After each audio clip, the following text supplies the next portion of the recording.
अस्सलाम वालेकुम। FSc part number 1 का चैप्टर नंबर 6 हमने स्टार्ट किया हुआ था। आज हमारा टॉपिक जो है वो growth and reproduction of bacteria है। सबसे पहले हम ग्रोथ फेसेस पढ़ेंगे बैक्टीरिया की।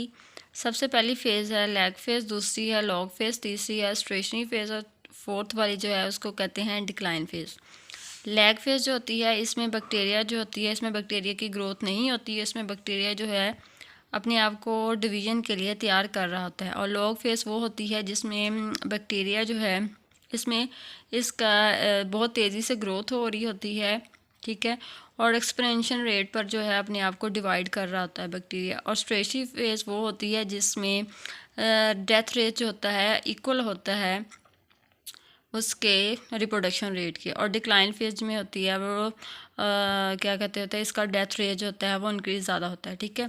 सबसे पहले हम जो होती है इसकी लॉग फेज लैग फेज पढ़ेंगे बैक्टीरिया की। It is a phase of no growth bacteria prepare for division, ठीक है। इसमें बैक्टीरिया की जो होती है वो ग्रोथ नहीं हो रही होती और डिवीज़न के लिए अपने आप को तैयार करती है।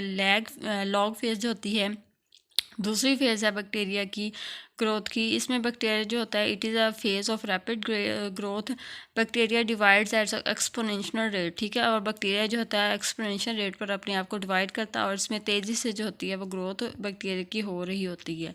स्टेशनरी फेज़ जो होती है ये वो फेज़ होती है जिसमें इसका डेथ रेट जो होता है वो इक्वल होता है रिप्रोडक्शन रेट के। मतलब कि जो इसमें डेथ जो होती है बैक्टीरिया जो होते हैं मर रहे होते हैं उसके वो इक्वल होता है जहाँ पर उनकी ज़्यादा से ज़्यादा जो होती है रिप्रोडक्शन हो रही है उसकी इक्वल होता है, ठीक है। नेक्स्ट जो है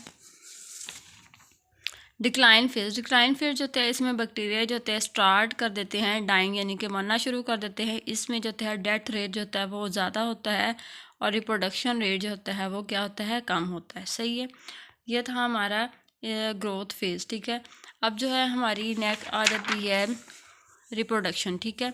रिप्रोडक्शन में बैक्टीरिया की दो होती हैं, एक बाइनरी फिशन होती है, दूसरी होती है कॉन्जुगेशन। सबसे पहले जो होती है हम बाइनरी फिशन को डिस्कस करेंगे। बाइनरी फिशन में जो होता है पेरेंट बैक्टीरिया जो होता है अपने आप को डिवाइड करता है टू डॉटर बैक्टीरिया में, ठीक है। सबसे पहले जो होता है बैक्टीरिया जो होता है फर्स्ट स्टेप में अपना वॉल्यूम जो होता है वो इंक्रीज़ करता है, ठीक है, वॉल्यूम इंक्रीज़ करता है। सेकंड स्टेप में जो होता है डुप्लीकेशन होती है क्रोमोसोम्स की, यानी कि क्रोमोसोम जो होते हैं वो डिवाइड हो जाते हैं, दो हो जाते हैं, ठीक है। अगर एक है तो वो दो हो जाते हैं, ठीक है। और थर्ड वाले में जो होता है यहाँ पर जो बहुत क्रोमोसोम्स होते हैं ये वाला जो है जेनेटिक मटेरियल जो होता है वो मूव करना शुरू कर देता है ऑपोजिट पोल की तरफ, ठीक है। ये देखें यहाँ पर जो है वो वाला यहाँ पे इसको ये प्लाज्मा मेम्ब्रेन जो होती है एक वाले की जो अंदर की तरफ इन्वेजिनेट होना शुरू हो जाती है और यहाँ पे ये वाले तो इसके हैं जेनेटिक मटेरियल, ठीक है। फिर इसके बाद ये parent bacteria divide by invagination and pouring of plasma membrane, ठीक है। ये वाली प्लाज्मा मेम्ब्रेन जो होती है अंदर की तरफ जो है वो धंसना शुरू कर देती है और यहाँ पर ये एक पेरेंट जो होता है वो दो पेरेंट बैक्टीरिया डॉटर्स में जो है तकसीम हो जाता है, ठीक है। यहाँ पर जो स्टार्ट से लेकर जो एंड तक है इस सारे को हम कहते हैं बाइनरी फिशन का प्रोसेस, ठीक है। और यहाँ तक जो टाइम लगा है उसको हम क्या कहते हैं जनरेशन टाइम कहते हैं। The interval of time until the completion of next division, यानी कि एक कंप्लीट होने तक का पूरा टाइम जो है नेक्स्ट डिवीजन तक, यानी कि जो है, ठीक है, जो पेरेंट्स से डॉटर सेल्स बने फिर डॉटर से आगे नेक्स्ट डिवीजन होती है, इस सारे टाइम को क्या हम कहते हैं जनरेशन टाइम इसको कहते हैं, ठीक है। अगला जो है हमने पढ़ना है इसका कॉन्जुगेशन बैक्टीरिया का। कॉन्जुगेशन जो होती है इसमें लैक ऑफ माइटोसिस होती है, एब्सेंट ऑफ ट्रेडिशनल सेक्स और रिप्रोडक्शन। माइटोसिस जो होती है वो नहीं होती है। उसके बाद जैसे कि आम तौर पर सेक्सुअल रिप्रोडक्शन होती है वैसी तरह की जो है सेक्सुअल रिप्रोडक्शन का प्रोसेस इसके अंदर नहीं होता है, ठीक है। यहाँ पे दो बैक्टीरिया है, ठीक है, ये एक वाला, ठीक है, और ये दूसरा, ठीक है। एक के पास जो है प्लाज्मेट है, प्लाज्मेट जो है एक कह लें जेनेटिक मटेरियल है, ठीक है, एक्स्ट्रा डीएनए कह सकते हैं इसको, ठीक है।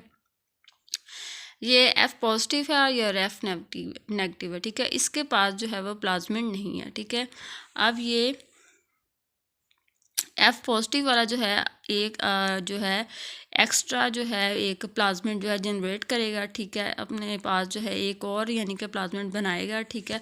इसके बाद ये जो है दोनों बैक्टीरिया पिलाई के ज़रिए आपस में क्या करेंगे, मिलेंगे, और ये एफ पॉजिटिव वाला जो है अपने पास इसके पास जो प्लाज्मिड एक्स्ट्रा है ये दूसरे को ट्रांसफ़र कर देगा, दूसरे बैक्टीरिया को ये अपना प्लाज्मिड दे देगा, ठीक है।